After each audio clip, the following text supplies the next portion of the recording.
Hey everyone, welcome. Today, we're going to walk through one of the most foundational stories ever told, the life and purpose of Jesus as it's presented in the New Testament.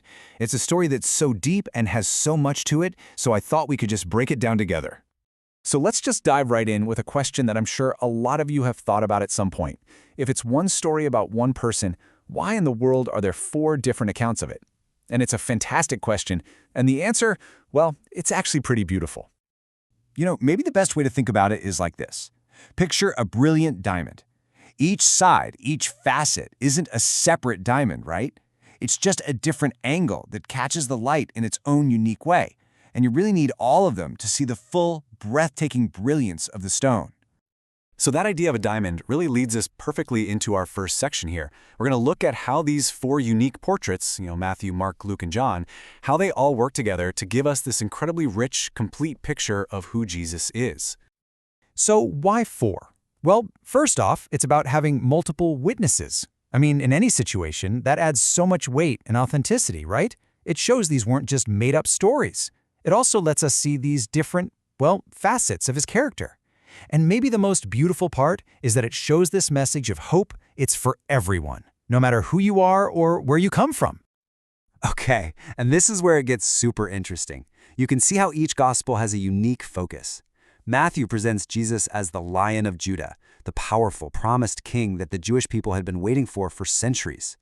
Then you've got Mark, who shows him as the ox, a symbol of a powerful, tireless servant.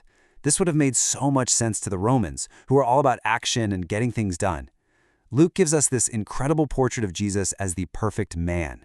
Think about the Greeks. They were all about philosophy and the ideal human form, so this picture would have spoken directly to their hearts. And then there's John. His symbol is the eagle, which is just perfect because he soars above everything to give us this high-level, heavenly view of Jesus as the Son of God, a message for absolutely everyone. Okay. So now that we have a feel for these 4 portraits, let's see how they all point to his mission here on earth.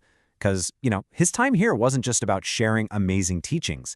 He came with a really specific, world-changing purpose. And right at the center of that mission is this incredible, kind of mind-blowing idea called the incarnation. It's this belief that Jesus was, at the same time, fully God and fully human, born so that you and I could actually know God in a personal way and find real, lasting life in his name. And you can see this purpose so clearly in the miracles he performed. These weren't just magic tricks, Each one was like a signpost, pointing to something much deeper.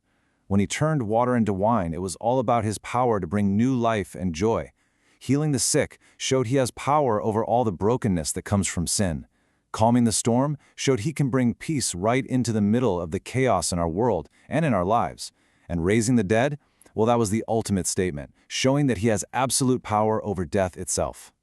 Every truly great story has that one moment, that turning point where everything changes forever. And in this story, that moment is absolutely the cross and the resurrection that came after. And if you look at his final days, you see how everything happened with such clear purpose.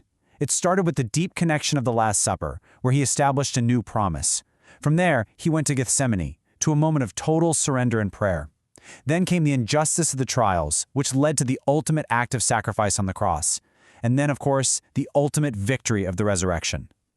And think about this.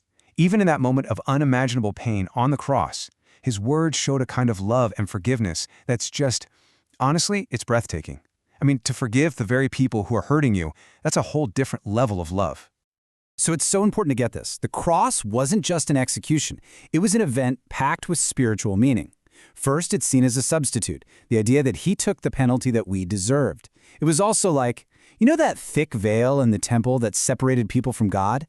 His death tore that in two, meaning now anyone can have direct access to God.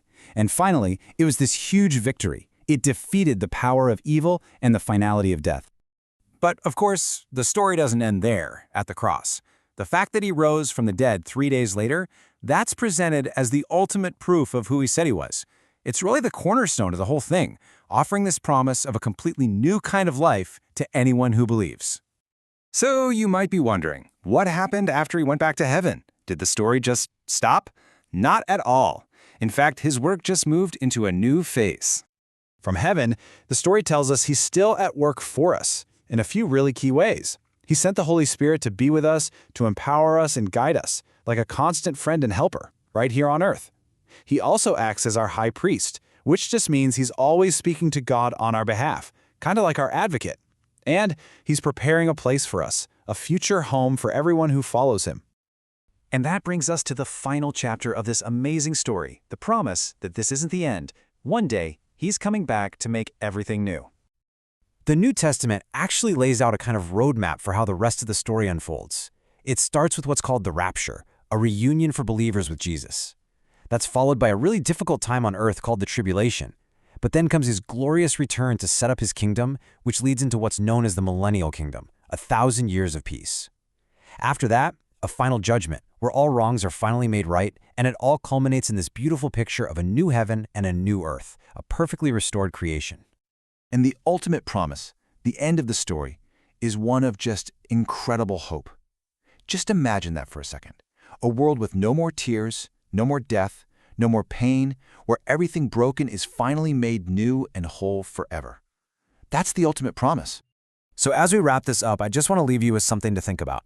When you take in this whole story, from the 4 different portraits of his life to his mission on earth, his incredible sacrifice, and the promise of his return, how does that complete picture maybe shape the way you look for hope and the way you think about your own purpose in life today?